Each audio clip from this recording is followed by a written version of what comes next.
Displays of courage and perseverance are everywhere you look. What they are proving to the rest of the world is that whatever you come up against, whether it's physical or mental trauma, that you can actually get through it. Invictus, are you ready? It's a message Prince Harry hopes everyone will hear as he cheers on sick and wounded servicemen and women as they compete. Like Joel Rodriguez, a retired U.S. Army Staff Sergeant. When you had your accident, a lot of people would have thought these are the cards I'm dealt. And maybe have taken it kind of slowly through life. You did the total opposite, man. You said cards, and that's funny because when my wife came to see me, probably a day after my surgery, she was like, "Are you okay?" I said, "Well, these are the cards I have, so I have to play them." And I said, so I'm just going to do what I can to be the best person I can in this situation, and I'm still doing it. That's all we can do. Joel is one of hundreds of athletes from around the world empowered by the games, all supporting each other. There was one woman who came up to me yesterday, and she said something that totally struck me in my soul. She said, "The Invictus Games saved my life." How does that land for you? It feels amazing, but every single games that I go to, I hear the same thing from so many of them, and that it feels amazing that we've managed to play a part in their recovery, but it also makes me incredibly sad to know that that's how dark it was for them. You've spoken about, obviously, mental health issues. When you put that heavy backpack down, like people are lugging stuff around, when you finally put it down, do you feel yourself like peaceful?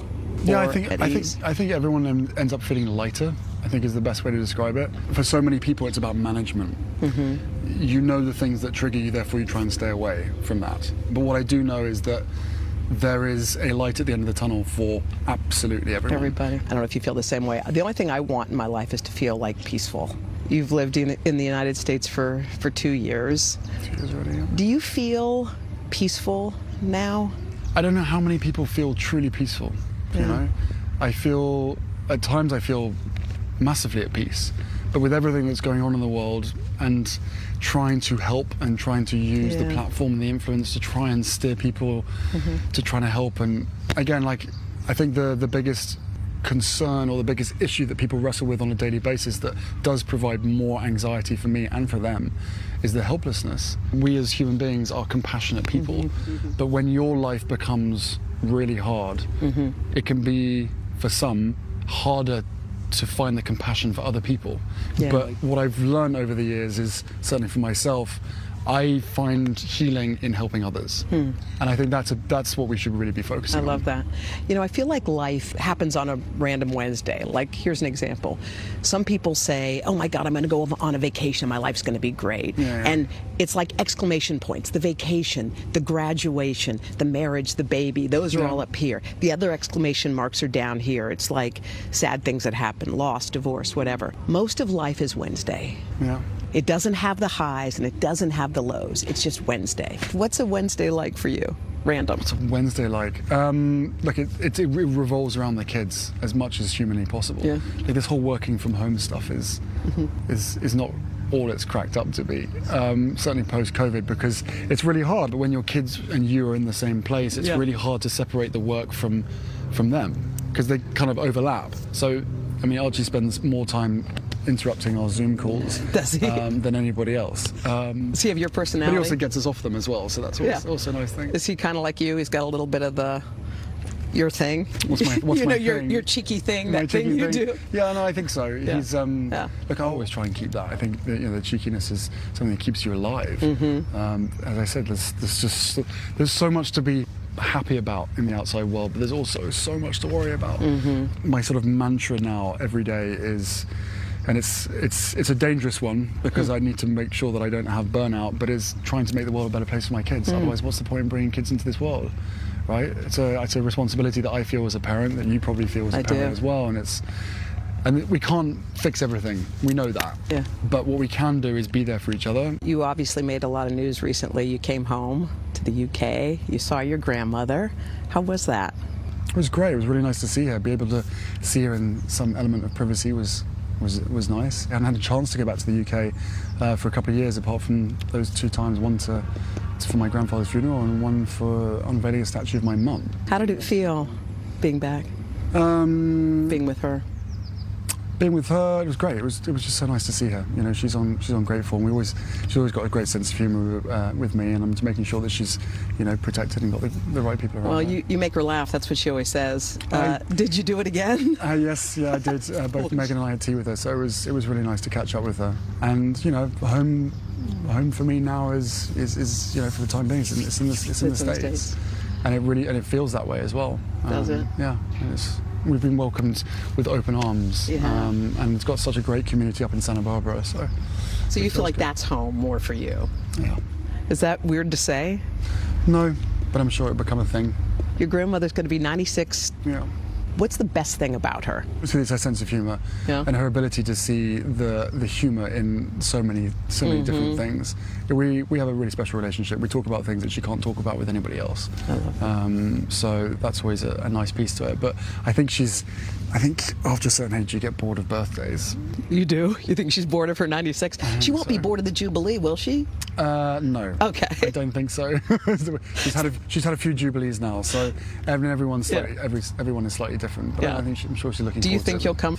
I don't know yet. There's lots of things with security issues and everything else. So this is what I'm trying to do, trying to make it possible that, you know, I can get my kids to meet her. March marked 2 years since Harry stepped back as a senior royal. Your family at home, do you miss them? Yes, I think, especially over the last 2 years, for most people, have they not missed their family, right? The inability to be able to get home and see them. Of course, that's a huge part of it. But do you miss your brother, your dad?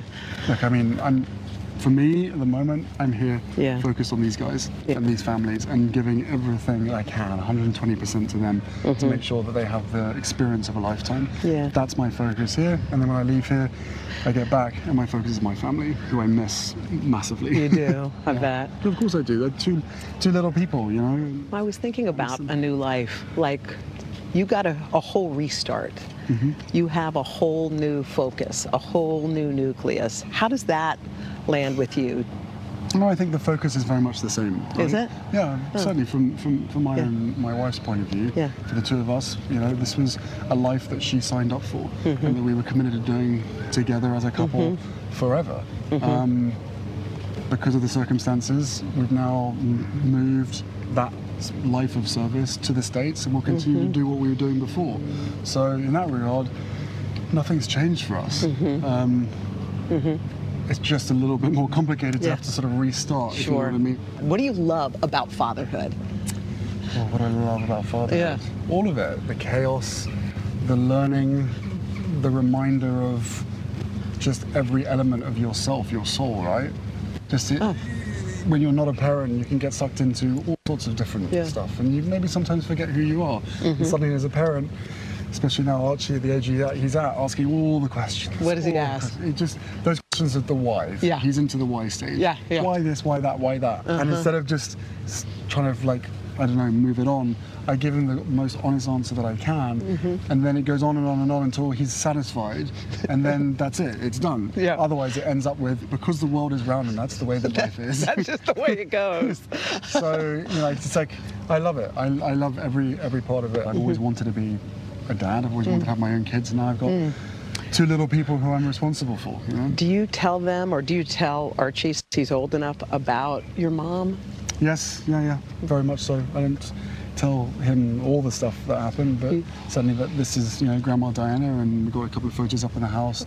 In these moments, do you ever feel your mom's presence? Yeah, no, for me, it's constant. It has been over the last 2 years. More so than ever before. It's almost as though she's done her bit with my brother, and now she's very much like helping me. Got him set up. Now she's helping me set up. That's what it feels like, you know.